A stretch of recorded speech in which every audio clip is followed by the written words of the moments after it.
ہم وہی کہیں گے جو ہمارا دین ہم کو بتاتا ہے. عمل کرو تو تمہارا بھلا ہے، نہیں کوئی عمل کرے تو نقصان ہمارا نہیں ہے اسی کا. وما هو على الغیب بضنین. صدق اللہ العلی العظیم وصدق رسوله النبی الامین المتین الکریم ونحن على ذلك لمن الشاہدین والشاکرین والحمد للہ رب العالمین. رب اشرح لي صدری ويسر لي امری واحلل عقدۃ من لسانی یفقهوا قولی. ان اللہ وملائکته یصلون علی النبی یا ایها الذین آمنوا صلوا علیہ وسلموا تسلیما. اللہم صل علی سیدنا مولانا محمد معدن الجود والکرم وآلہ وبارک وسلم. صلاۃ وسلام علیک یا رسول اللہ، صلاۃ وسلام علیک یا حبیب اللہ، صلی اللہ تعالی علیک وبارک وسلم تسلیما دائما ابدا.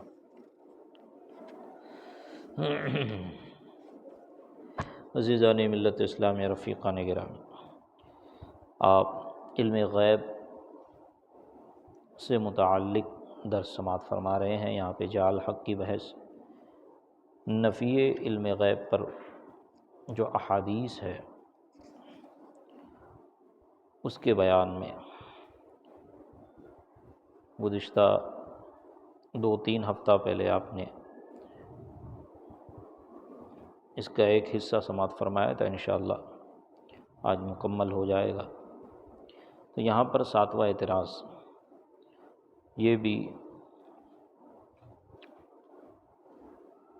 اعتراض بڑا ہی مشہور و معروف ہے دیا بنا وہابیہ کا، کہ بخاری جلد 2 کتاب المغازی باب حدیث افق میں ہے کہ حضرت صدیقہ رضی اللہ عنہا کو تہمت لگی.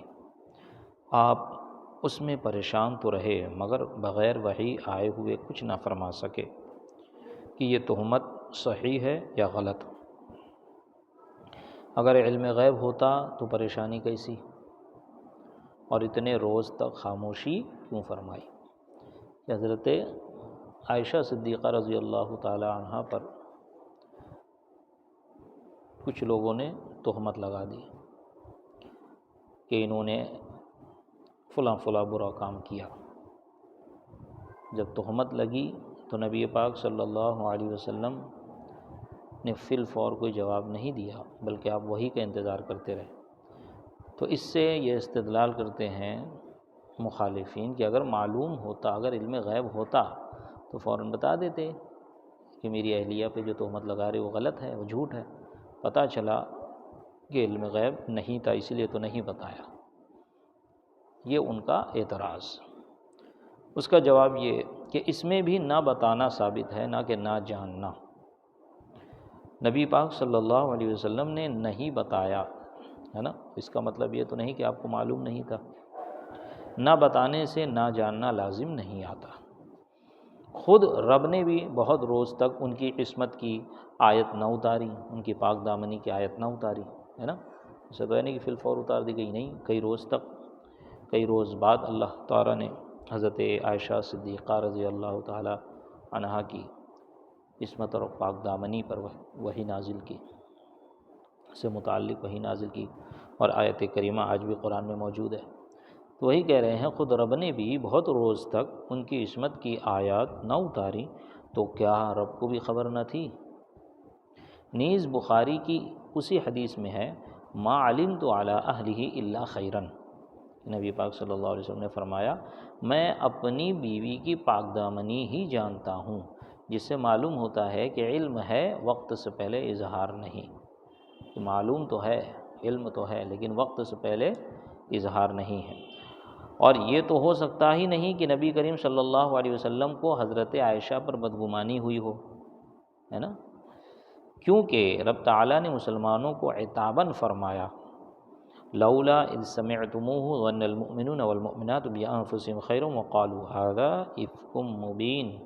یعنی مسلمان مردوں و عورتوں نے اپنے دلوں میں نیک گمانی کیوں نہ کی اور فوراً کیوں نہ کہا کہ یہ کھلا ہوا بہتان ہے. پتہ لگا کہ نزول برات سے پہلے ہی مسلمانوں پر نیک گمانی واجب اور بدگمانی حرام تھی۔ سمجھ آئی بات؟ نزول برات سے پہلے، کہ نزول برات سے پہلے کہ حضرت عائشہ صدیقہ اس سے بری ہیں، اس سے متعلق آیت نازل کرنے سے پہلے مسلمانوں پر کیا تھا؟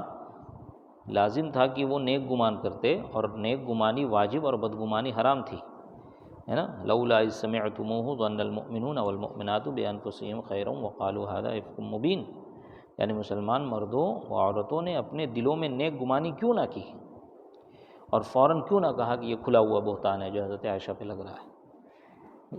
اور نبی علیہ الصلوۃ والسلام حرام سے معصوم ہے نا؟ اللہ تعالیٰ نے انبیاء اور فرشتوں کو معصوم بنایا، ان سے حرام کام سرزد ہی نہیں ہو سکتا، تو آپ بدگمانی ہرگز نہیں کر سکتے۔ یعنی حضرت عائشہ صدیقہ رضی اللہ تعالیٰ عنہ سے آپ بدگمان نہیں تھے، یہ تو کنفرم ماننا پڑے گا نا آپ کو، ہے نا؟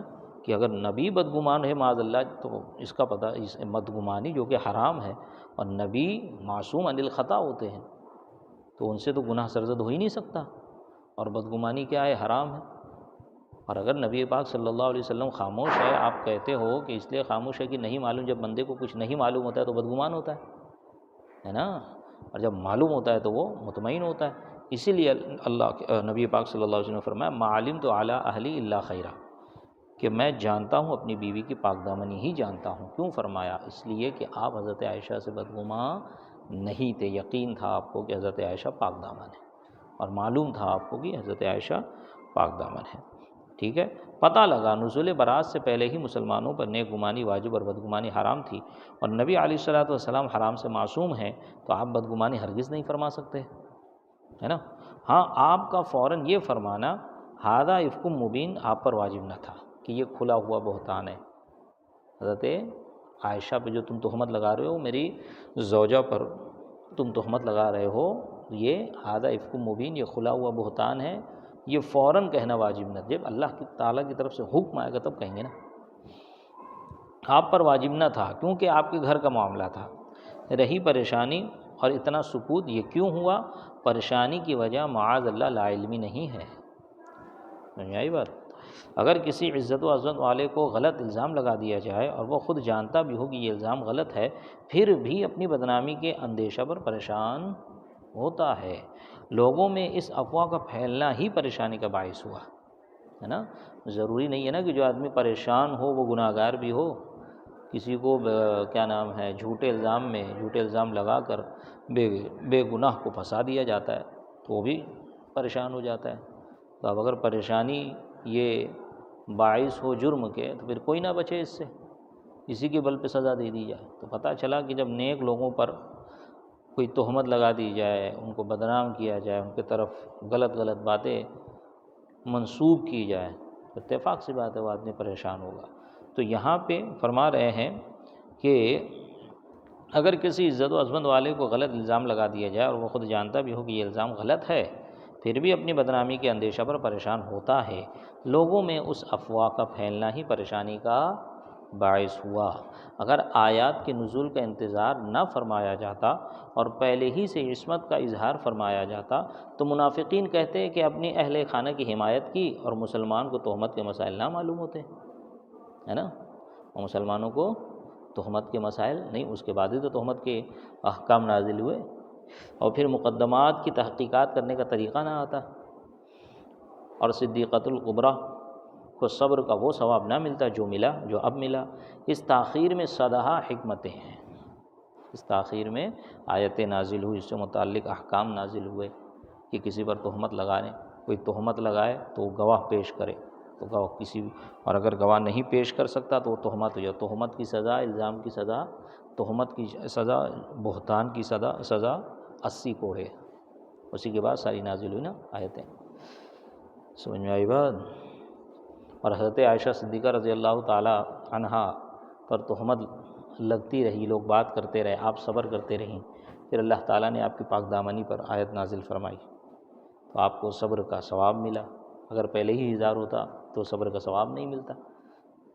اس تاخیر میں صدہا حکمتیں ہیں، اور یہ تو مسئلہ عقائد کا ہے کہ نبی کی بیوی بدکار نہیں ہو سکتی، رب تعالیٰ فرماتا ہے الخبیثات للخبیثین والخبیثون للخبیثات، گندی عورتیں گندے مردوں کے لیے ہیں اور گندے مرد گندی عورتوں کے لیے ہیں۔ اس گندگی سے مراد گندگی زنا ہے، گندگی زنا ہے، سمجھ آئی بات؟ زنا کی گندگی ہے، یعنی نبی کی بیوی زانیہ نہیں ہو سکتی۔ ہاں کافرہ ہو سکتی ہے کہ کفر سخت جرم ہے مگر گھنونی چیز نہیں، ہر شخص اس سے عار نہیں کرتا، اور زنا سے ہر طبیعت نفرت اور عار کرتی ہے، سمجھ آئی بات؟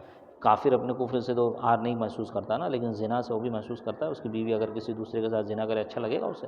نہیں، لیکن زنا ایسی چیز ہے کہ کافر ہو کہ مسلم ہو سب اس سے عار محسوس کرتے ہیں، لیکن کفر سے صرف ایمان والا ہی عار محسوس کرے گا، سمجھ آئی بات؟ ہاں، اسی لیے کیونکہ بعض انبیاء کرام تھی ان کی بیویاں کافر، حضرت نوح کی بیوی کافر، حضرت لوط کی بیوی کافر، ہے نا؟ 28ویں پارے کے آخری صفحے پر جا کے پڑھو، آخری 2 آیتیں جو ہیں 2 کافر عورتوں کے بارے میں اور ایک مسلمان عورت کے بارے میں، فرعون کی بیوی اور حضرت مریم آخری آیت میں۔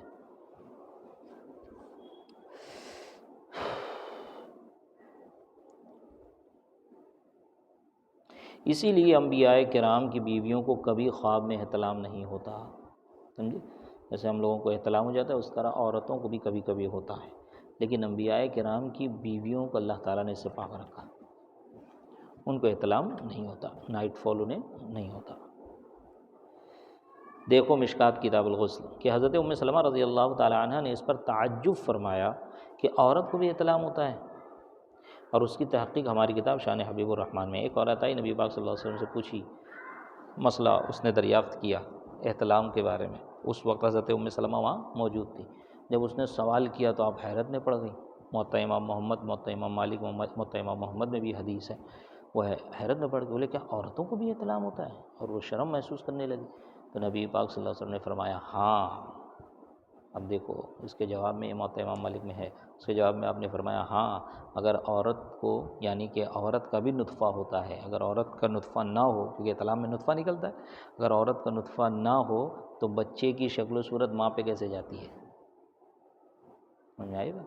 آج میڈیکل سائنس کہتی ہے کہ عورت کا نطفہ نہیں ہوتا ہے، صرف مرد کا ہوتا ہے، حالانکہ مرد اور عورت دونوں کے نطفے سے مل کے بچہ پیدا ہوتا ہے، سمجھ آئی بات؟ رحم میں۔ اور لڑکیوں کو بھی، عورتوں کو بھی احتلام ہوتا ہے، لیکن انبیاء کرام کی بیویوں کو اس سے دور رکھا گیا، پاک رکھا گیا۔ اسی لیے حضرت ام سلمہ کو حیرت ہوئی، سمجھ آئی بات؟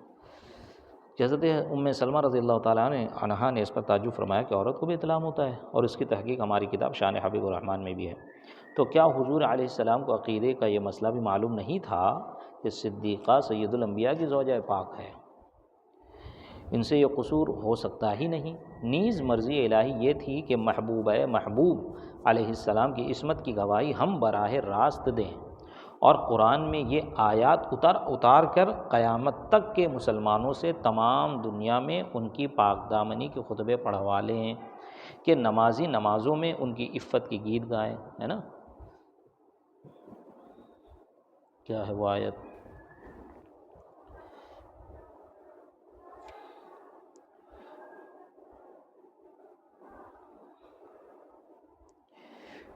کہ اللہ تو یہی چاہتا ہے کہ اے نبی کے اہل بیت تم سے گندگی کو، نجس کو دور کر دیں۔ یہ آیت حضرت عائشہ صدیقہ رضی اللہ تعالیٰ عنہ کی شان میں نازل ہوئی، اور سورہ نور کی، یا پوری سورہ نور یا اس کی بعض آیتیں حضرت عائشہ صدیقہ رضی اللہ تعالیٰ عنہ کی شان میں نازل ہوئی۔ انما یرید اللہ لیذھب عنکم الرجس اہل البیت ویطہرکم تطہیرا، اور تمہیں ایک دم پاک صاف کر دے۔ تو یہ آج بھی قرآن میں پڑھ رہے ہیں، لوگ تلاوت کر رہے ہیں، نمازوں میں پڑھ رہے ہیں، حضرت عائشہ کی عصمت کی گیت گائے جا رہے ہیں۔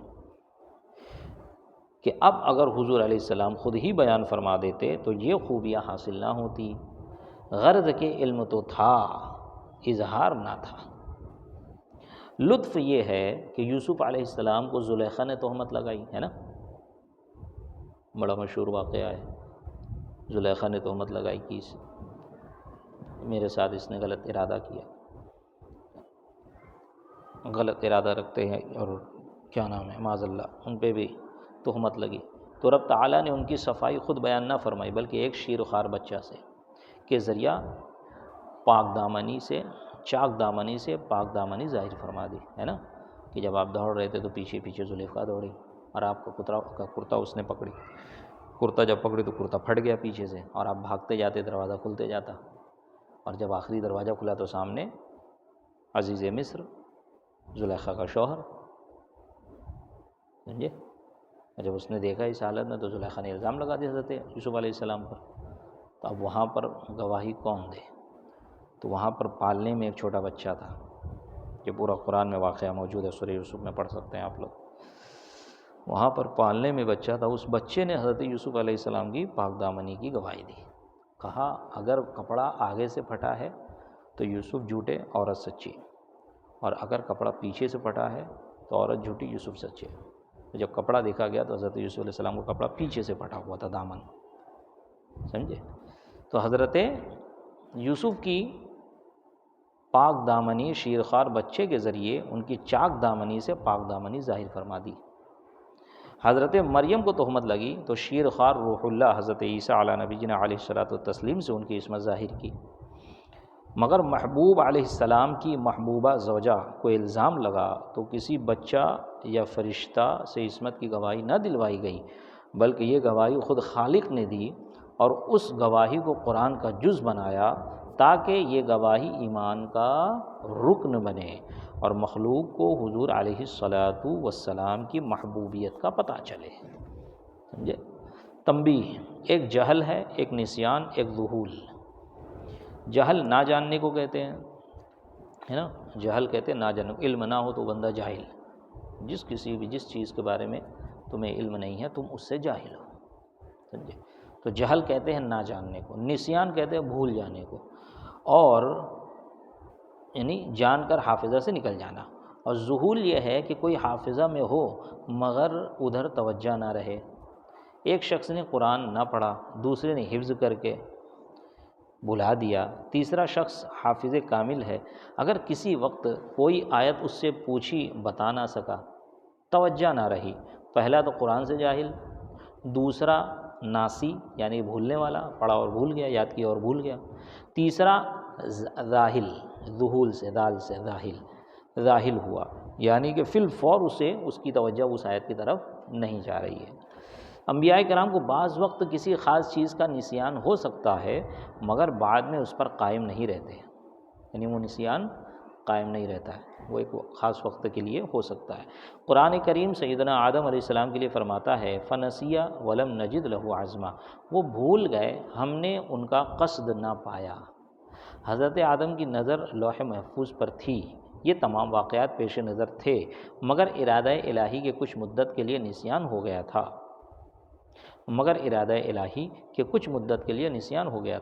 سمجھے؟ کچھ مدت کے لیے وہ ان کے ذہن سے وہ چیز نکل گئی۔ قیامت میں شفیع کی تلاش میں سارے مسلمان، جن میں محدثین، مفسرین، فقہا سب ہی ہیں، انبیاء کرام کے پاس جائیں گے کہ آپ شفاعت فرمائیں، ہے نا؟ وہ شفاعت نہ تو کریں گے اور نہ شفیع المذنبین کا صحیح پتہ دیں گے، خیال سے فرمائیں گے کہ حضرت نوح کے پاس جاؤ، وہاں جاؤ، شاید وہ تمہاری شفاعت کرے، حالانکہ دنیا میں سب کا عقیدہ تھا اور ہے کہ قیامت میں شفیع المذنبین حضور صلی اللہ علیہ وسلم ہی ہیں۔ یہ ہوا ذہول، سمجھے؟ یہ ہوا ذہول، ادھر توجہ کا نہ ہونا، سمجھ میں آئی بات؟ یہ ہوا ذہول کہ ان باتوں کی طرف توجہ نہ رہی۔ اگر حضور صلی اللہ علیہ وسلم کسی وقت کوئی بات نہ بتائیں تو اس کی وجہ ذہول، ادھر توجہ کا نہ ہونا ہو سکتی ہے، بے علمی ثابت نہ ہوگی، سمجھ آئی بات؟ رب تعالیٰ فرماتا ہے وَإِن كُنْتَ مِن قَبْلِهِ لَمِنَ الْغَافِلِينَ، اگرچہ آپ اس سے پہلے واقع حضرت یوسف علیہ السلام سے بے پرواہ تھے، غافل فرمایا، جاہل نہ فرمایا، غافل وہ کہ واقعہ علم میں ہے مگر ادھر دھیان نہیں۔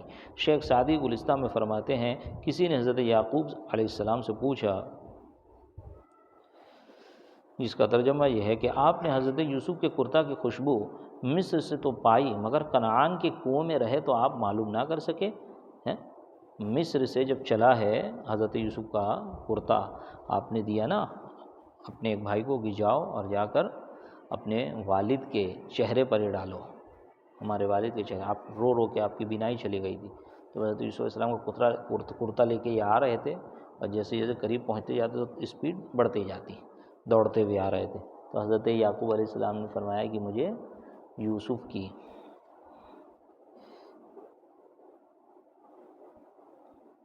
کیا، تو حضرت یعقوب علیہ السلام نے خوشبو سے پہچان لیا، حضرت یوسف کی کرتے کی خوشبو سے ان کو خوشبو آ گئی۔ تو وہی پوچھنے والے نے پوچھا کہ مصر سے جب کرتا آ رہا تھا تب تو آپ نے حضرت یوسف کے کرتے کی خوشبو پہچان لی، جب کنعان کے کنواں میں بھائی ڈال رہے تھے اس وقت، اور پھر آپ کے کرتے پر جھوٹا خون یعنی کہ بھیڑیے کا خون لگا کر لے کے آئے، اس وقت آپ نے کیسے نہیں پہچانا؟ سمجھ میں آئی بات؟ ہاں، تو فرمایا کہ ہمارا حال بجلی کی تڑپ کی طرح ہے، کبھی ظاہر کبھی چھپا ہوا۔ قرآنی آیات سے معلوم ہوتا ہے کہ حضرت یعقوب علیہ السلام کو علم تھا کہ ماہ کنعان مصر میں تجلی دے رہا ہے، یعنی کنعان کا چاند مصر میں تجلی دے رہا ہے۔ فرماتے ہیں وَأَعْلَمُ مِنَ اللَّهِ مَا لَا تَعْلَمُونَ، مجھے خدا کی طرف سے وہ باتیں معلوم ہیں جو تم کو نہیں معلوم۔ روح البیان پارہ 12 زیر آیت وَلَقَدْ أَرْسَلْنَا نُوحًا إِلَىٰ قَوْمِهِ میں ہے کہ رب تعالیٰ کو اپنے پیاروں کا رونا بہت پسند ہے۔ حضرت نوح اتنا روئے کہ نام ہی نوح ہوا، یعنی نوحہ اور گریہ وزاری کرنے والے۔ حضرت یعقوب کے رونے کے لیے فراق یوسف ظاہری تھا، ورنہ ان کا رونا بلندی درجات کا سبب تھا، جتنا رو رہے تھے اتنا ان کا مرتبہ بلندی درجات کا سبب تھا۔ لہذا ان کا یہ رونا حضرت یوسف سے بے خبری کی وجہ سے نہ تھا، بلکہ المجاز و قنطرۃ الحقیقت، عشق لیلا نیست این کار منست، حسن لیلا کس رخسار منست، خوش بیاید نالے شب ہائے تو، ذوقہا دارم بیار بہائے تو۔ یعنی بنیامین کو مصر میں حضرت یوسف علیہ السلام نے ایک حیلہ سے روک لیا، بھائیوں نے آ کر قسم کھائی اور قافلے والوں کی گواہی پیش کی کہ بنیامین مصر میں شاہی قیدی بنا لیے گئے۔ یہ بڑا لمبا واقعہ ہے حضرت یوسف کا، سمجھے؟ ہاں وہاں پڑھ لینا۔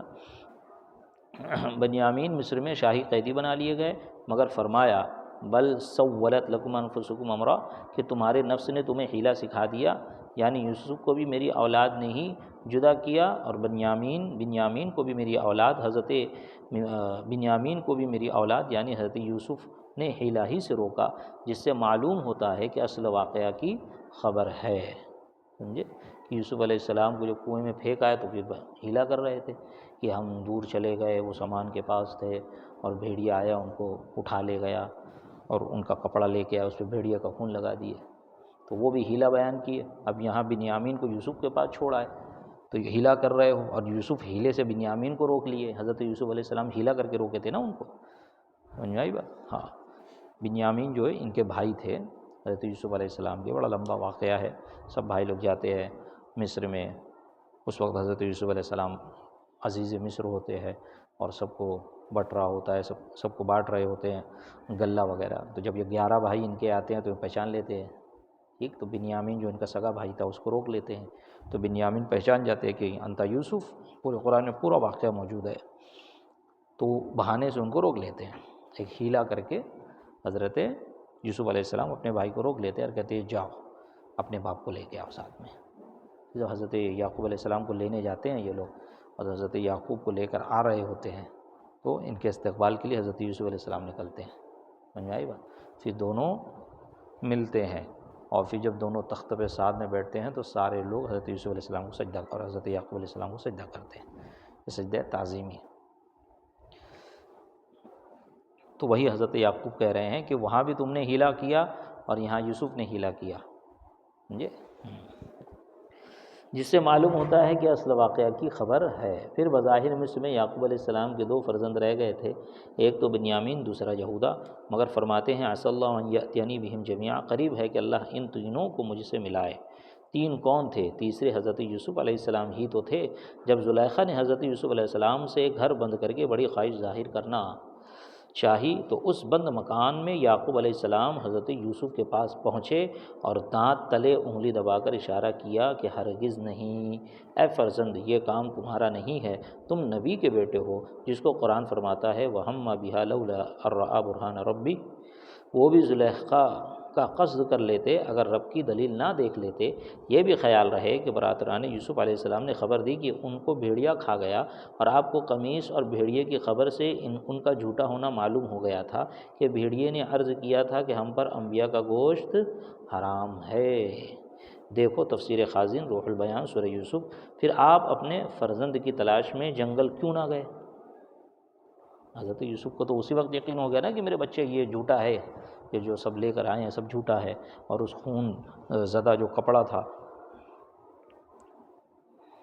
اور قمیص اور بھیڑیے کی خبر سے آپ کو یہ معلوم ہوگا کہ بھئی ہم پر بھیڑیا کیا کرے، ہم پر انبیاء کرام کا خون جھوٹا ہے۔ جب اتنی ساری باتیں ہیں تو معلوم ہو گیا حضرت یعقوب علیہ السلام کو کہ میرا ایک یوسف زندہ ہے، تو آپ جنگل میں ان کو ڈھونڈنے کیوں نہیں نکلے، ہے نا؟ دیکھو تو معلوم ہوا کہ باخبر تھے مگر رازدار تھے، جانتے تھے کہ فرزند سے مصر میں ملاقات ہوگی۔ اسی طرح یوسف علیہ السلام کو بہت سے مواقع ملے مگر والد کو اپنی خبر نہ دی، ہے نا؟ بہت موقع ملے ان کو، جب وہ بادشاہ بن گئے اس وقت چاہتے تو بھیجا سکتے تھے نا، خبر نہیں بھیجا۔ لیکن یہ سب کیا، کیونکہ دونوں نبی ہیں، اور دونوں جب نبی ہیں تو دونوں اپنے کچھ حکمتوں کو سامنے رکھا اور اللہ کے حکم کو سامنے رکھا، جیسا ان کے لیے حکم تھا اس طرح ان لوگوں نے معاملہ کیا۔ معلوم ہوا کہ حکم کا انتظار تھا تو کنعان سے بیٹھے ہوئے یعقوب علیہ السلام اپنے فرزندوں کی ایک ایک بات تو دیکھ لیں، مگر حضور علیہ السلام اپنی طیبہ طاہرہ صدیق کی بیٹی حضرت صدیقہ کے حالات سے بے خبر ہوں، مگر جو رب کہ ان کو اتنا دیتا ہے، طاقت ضبط بھی دیتا ہے، طاقت ضبط بھی دیتا ہے کہ دیکھتے ہیں مگر بے مرضی الہی راز فاش نہیں کرتے ہیں۔ دیکھ رہے ہوتے ہیں، جان رہے ہوتے ہیں، لیکن اللہ کے مرضی کے خلاف راز فاش نہیں کرتے ہیں۔ اللہ اعلم حیث یجعل رسالتہ۔ ہماری یہ تقریر اگر خیال میں رہی تو بہت مفید ہوگی۔ اب 8واں اعتراض، حضرت حدیث شریف میں ہے کہ حضور علیہ السلام نے بعض ازواج کے گھر شہد ملاحظہ فرمایا، شہد جو کھاتے ہیں نا وہی شہد، پر حضرت عائشہ نے عرض کیا کہ یا حبیب اللہ صلی اللہ علیہ وسلم، آپ کے دہن پاک سے مغافیر کی بو آ رہی ہے، تو فرمایا کہ ہم نے مغافیر نہیں استعمال فرمایا، شہد پیا ہے۔ پھر حضور نے اپنے پر شہد حرام کر لیا، جس پر یہ آیت کریمہ اتری، لما تحرم ما احل اللہ لک۔ معلوم ہوا کہ آپ کو اپنے دہن پاک کی بو کا بھی علم نہ تھا کہ اس سے بو آ رہی ہے یا نہیں۔ جواب، اس کا جواب اسی آیت میں ہے، تبتغی مرضات ازواجک۔ اے حبیب، یہ حرام فرمانا آپ کی بے خبری سے نہیں۔ 28ویں پارے میں جو آخری سورہ ہے، غالباً سورہ تحریم نام ہے اس کا، یا ایھا النبی لما تحرم ما احل اللہ لک تبتغی مرضات ازواجک۔ اے نبی، وہ چیز تم کیوں اپنے اوپر حرام کر لیتے ہو یا کر رہے ہو یا کر لیا جو اللہ نے تم کو تمہارے لیے حلال رکھی۔ ٹھیک، تو تبتغی مرضات ازواجک سے اس کا جواب جو اعتراض کر رہے ہیں کہ حبیب، یہ حرام فرمانا آپ کی بے خبری سے نہیں بلکہ ان معترض ازواج کی رضا کے لیے ہے نا، کہ میری بیوی کو میری پسند نہیں آ رہی ہے یہ خوشبو، یہ بدبو یا خوشبو جو بھی، یا بو، تو اب یہ چیز میں نہیں کھاؤں گا۔ تو معلوم تھا، لیکن مرضی ازواج کی مرضی کے مطابق اور ان کے رضا کے لیے آپ نے ایسا کیا۔ نیز اپنے منہ کی بو غیب نہیں، محسوس چیز ہے، ہر صحیح الدماغ محسوس کر لیتا ہے۔ کیا دیوبندی انبیاء کے حواس کو بھی ناقص جانتے ہیں؟ ناقص ماننے لگے۔ ان کے حواس کی قوت کو مولانا نے بیان فرمایا، یعنی مولانا روم نے، نطق آب و نطق خاک و نطق گل، ہست محسوس از حواس اہل دل، فلسفی و منکر حنانہ است، از حواس اولیاء بیگانہ است۔ سمجھ میں آئی بات؟ کہ یہ جو احساس ہے منہ کی بدبو کا، یہ تو خود انسان بھی محسوس کر لیتا کہ میرے منہ سے بدبو آ رہی ہے کہ نہیں، اس کے جاننے کا طریقہ بھی ہے۔ تو کیا نبی کیا انبیاء کرام کو حواس کے ذریعے سے معلوم نہیں ہو سکتا ہے؟ بے شک معلوم ہو سکتا ہے۔ جب ایک عام آدمی معلوم کر سکتا ہے تو انبیاء تو سب سے افضل ہے، سب سے افضل و اعلیٰ ہے، علم کے لحاظ سے بھی سب سے افضل و اعلیٰ ہے۔ 9واں اعتراض دیکھیں، اگر نبی صلی اللہ علیہ وسلم کو علم غیب تھا تو خیبر میں زہر آلود گوشت کیوں کھا لیا؟ اگر جانتے ہوئے کھایا تو یہ خودکشی کی کوشش ہے، جس سے نبی معصوم ہے نا، جانتے ہوئے کھانا زہر یہ خودکشی کی کوشش ہے، اور نبی انبیاء کرام اس سے معصوم ہے۔ اس وقت حضور علیہ السلام کو یہ بھی علم تھا کہ اس میں زہر ہے، اور یہ بھی خبر تھی کہ زہر ہم پر بحکم الہی اثر نہ کرے گا، اور یہ بھی خبر تھی کہ رب تعالیٰ کی مرضی یہی ہے کہ ہم اسے کھا لیں تاکہ بوقت وفات اس کا اصل لوٹے اور ہم کو شہادت کی وفات عطا فرمائی جائے، راضی برضا تھے، سمجھے، راضی برضا تھے۔ اگر حضور علیہ السلام کو علم غیب تھا تو بیر معونہ کے منافقین دھوکے سے آپ سے 70 صحابہ کرام کیوں لے گئے، جنہیں وہاں لے جا کر شہید کر دیا؟ اس آفت نے انہیں حضور علیہ السلام نے کیوں پھنسایا؟ جی ہاں، حضور علیہ السلام کو یہ بھی خبر تھی کہ بیر معونہ والے منافقین ہیں، اور یہ بھی خبر تھی کہ یہ لوگ ان 70 صحابہ کو شہید کر دیں گے، مگر ساتھ ہی یہ بھی خبر تھی کہ مرضی الہی یہی ہے اور ان 70 کی شہادت کا وقت آ گیا ہے۔ یہ بھی جانتے تھے کہ رب تعالیٰ کی رضا پر راضی رہنا بندے کی شان ہے۔ ابراہیم علیہ السلام تو مرضی الہی پا کر فرزند پر چھری لے کر تیار ہو گئے۔ کیا یہ بے گناہ پر ظلم تھا؟ بلکہ رضائے مولا پر رضا تھی۔ اچھا بتاؤ، رب تعالیٰ کو تو خبر تھی کہ گوشت میں زہر ہے اور بیر معونہ والے ان 70 کو شہید کر دیں گے، اس نے وہی بھیج کر کیوں نہ روک دیا، ہے نا؟ اللہ تعالیٰ سمجھ دے۔ یہ اعتراض یہ نبی پاک پر خلی اعتراض نہیں ہے، یہ اعتراض جو ہے کوئی دریدہ دہن ہو تو اعتراض آگے بڑھے، اور اللہ تک یہ اعتراض جائے گا۔ یہی بات، جب نبی پاک صلی اللہ علیہ وسلم اپنے من سے تو کوئی بات کرتے نہیں، وما هو علی الغیب بضنین، اور کیا فرمایا، ان هو الا وحی یوحی، یعنی یہ جو کہتے ہیں وہ وحی ہوتا ہے، یا تو وحی مطلوع ہوگی یا وحی غیر مطلوع ہوگی۔ سمجھ میں آئی بات؟ تو یہ اللہ تعالیٰ، یہ نبی پاک صلی اللہ علیہ وسلم اور انبیاء کرام کی شان، تو نبی پر اعتراض کرنا گویا کہ خدا پہ اعتراض کرنا ہے، اور اعتراض کرنا بندہ جب بیٹھے گا اور اس کو جب عقیدہ بنا لیا ہے تو وہ اب ایسے پوائنٹس ہی ڈھونڈے گا کہ جس میں نقص اور کمی نکلے۔ اب وہ یہ نہیں دیکھے گا کہ میں کس کی کمی نکال رہا ہوں، کیونکہ اب گمراہیت اس کے دل پر جو ہے رچ بس گئی ہے، گمراہیت نے اس کو دل کو گھر کر لیا ہے، اس کے اندر گھر کر گئی ہے، تو اب اسے کچھ سمجھ میں نہیں آئے گا۔ تو لہٰذا انبیاء کرام کی شان میں کوئی بھی بات بغیر علم کے اپنی زبان سے نہ نکالے، سمجھ میں آئی بات؟ ہاں، بلکہ انبیاء کرام کی شان میں کوئی ہلکی بات جو کہے اس سے دوری اختیار کر لیجیے، اسے سمجھائے نہیں سمجھتا ہے دوری اختیار کر لے، ورنہ دیکھو ان کا لب و لہجہ کیسا ہو جاتا ہے۔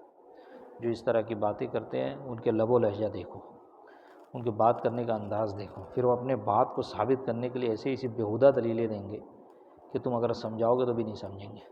تو لہٰذا ایسے لوگ کو چھوڑا جائے اور اپنا جو ہے ایمان مضبوط رکھا جائے اور اپنے ایمان کی مضبوطی کی دعا کی جائے۔